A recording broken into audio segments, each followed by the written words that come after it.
Many of you watching this video might be saying, there's no way that they can make this happen, this thing that they're planning. But the thing is that the minute you say that, well, they are already talking about how to logistically implement it because it's being discussed out in the open right now. We just have to pay attention. And as we pay attention, we can also protect ourselves. Let's explore.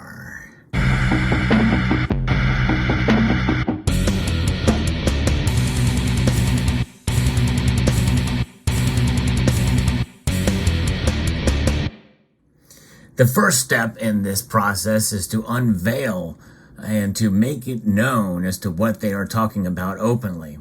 One of the ways we can do that is just pay attention and watch some of the sessions from the World Economic Forum over the last couple of years.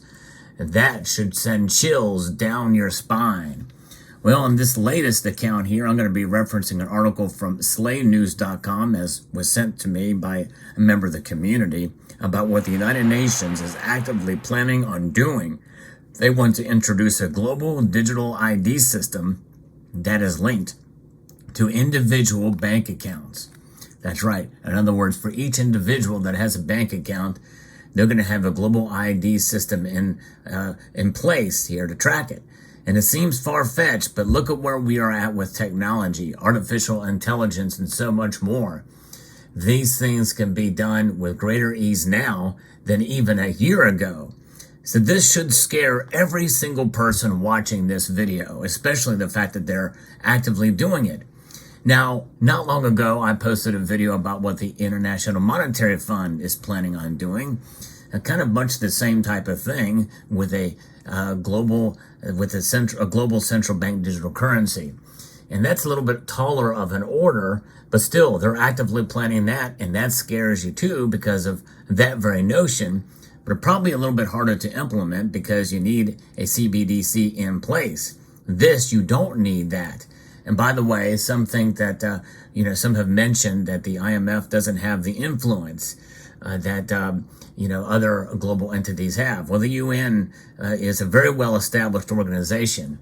And right now, I'm going to unveil to you the solution to the problem already at hand. And yes, believe it or not, it is the Federal Reserve note. That's the first solution on how to protect yourself. We'll get to that in a moment. Let me tell you a little bit about what this is about. It's similar to a system developed by the World Economic Forum. It's outlined in 3 new policy briefs from the United Nations titled A Global Digital Compact, Reforms to the International Finance Architecture and the Future of Outer Space Governance. Wow, that does sound a little out of this world. So we're moving from being global to being outer space. Kind of interesting. The goal of the briefs is to advance UN Secretary General's Antonio Guterres' vision for the future, officially titled Our Common Agenda. Guterres' vision should be given the green light in September of 2024 and during an event dubbed the Summit for the Future. So from this report, they're talking about these digital IDs linked with bank or mobile money accounts that can improve the delivery of social protection coverage and serve to better reach eligible beneficiaries. Now think about that for a moment. We know the social protection, that's a buzzword for what we're seeing now with environmental social governance, which is already deeply entrenched in many of corporate America and around the world. ESG, and under the S, which is social, there is diversity, equity, and inclusion. And whenever you see that acronym, run away as far as you can. But there may be no hiding from it. It's everywhere. There's no question about it, but it should scare us. The agenda behind it is about control and about social engineering. It's really what it's about. Digital technologies may help to reduce leakage, errors, and cost in the design of social protection programs. Not unlike their unofficial counterparts over at the World Economic Forum, the UN also speaks about basic regulating the global digital future. The unelected organization uses phrases such as international cooperation and many stakeholders who will advance principles, objectives, and actions to describe this globalist agenda. It's an open, free, secure, human-centered digital future. A bunch of gobbledygook that sounds good on the surface, but when you look into it further, it's about an open, not free, and yeah, it may be secured. They hold all the security, you have none of it. The digital future, as envisioned by these groups, is going to be quite the opposite of being free and human-centric.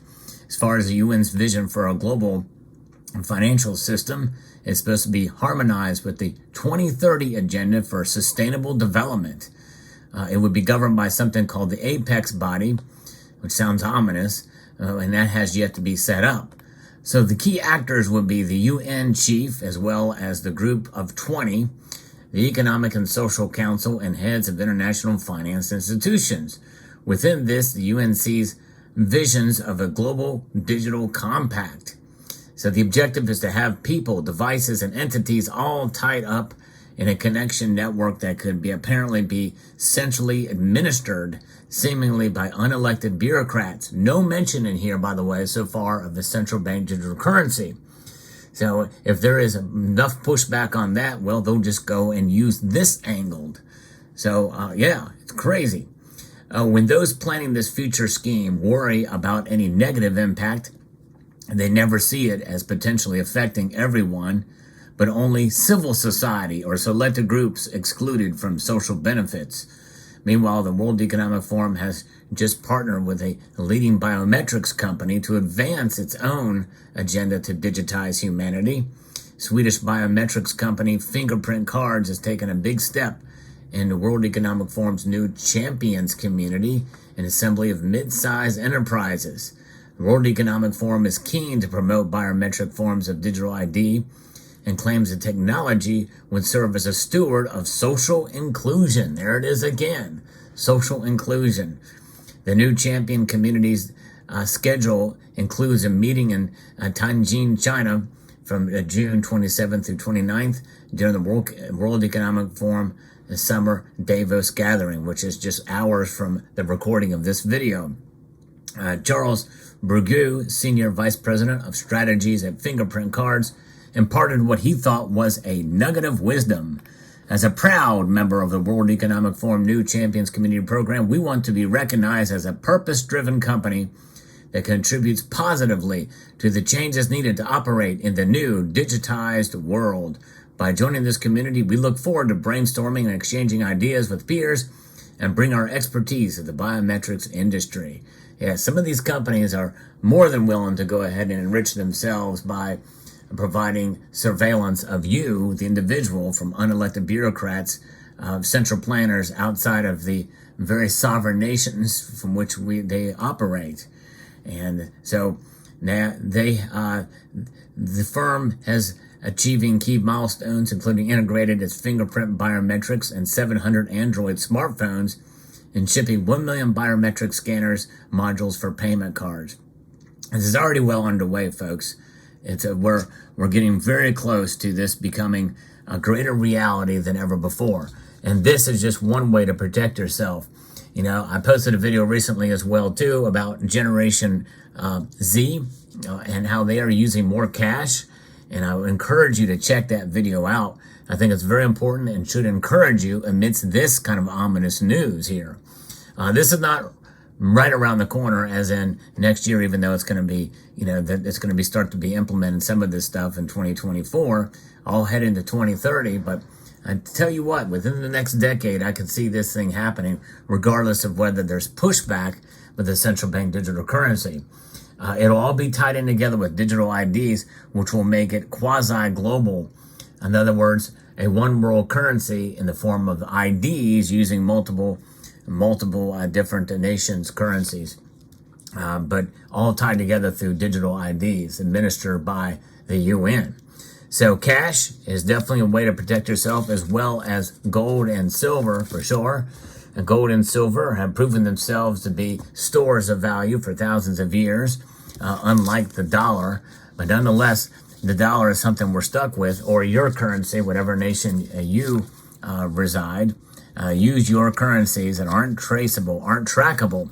And they may eventually put a QR code on this, which would essentially be scanned for all cash transactions with a timestamp, as well as location data that the point of sale machines take in, but that's not going to tie it to you physically, to you as an individual. And they have to do some digging with that. In other words, surveillance footage from the stores and that type of thing if they're going to track down each individual. But nonetheless, gold and silver is another way to transact. And you can do it. You can use gold and silver coins or RM notes like the gold back to transact. And you do that and you start I hate to use the term black market, but that is essentially what we're going to do. We're going to have private transactions where companies will be able to accept in forms of payment in gold and silver. They will do it even if it's laws that prevent the trade of gold and silver, which I would hope it wouldn't come to that, but you never know. Then there will be an underground market for this type of thing in due course. But cash, gold, and silver, those are the keys those are the answers to protect yourself over the course of time, because it's going to come down to it, folks. We're moving into a surveillance state, and we're moving at a rapid rate. There's more and more stories like this that are coming out where the officials themselves are very bold in making these initiatives. And why are they doing this? Why are they being so open with this? Because the vast majority of the people aren't paying attention. And certainly major media outlets aren't paying attention. And even if they were to cover it, they're going to cover it in a very positive light. It's going to be a great thing. Well, folks, we need to wake up and we need to realize this stuff is right around the corner. And this is another reason why I stack gold and silver. And I think it's a good idea for everybody else to have a portion of their wealth saved in a store of value outside of the banking system that is becoming more and more increasingly ominous and intrusive into our personal lives. Let me know what your thoughts are in the comment section below. Hope you found this video insightful, educational, and informative. And I want to encourage you to please rate, share, comment, and subscribe.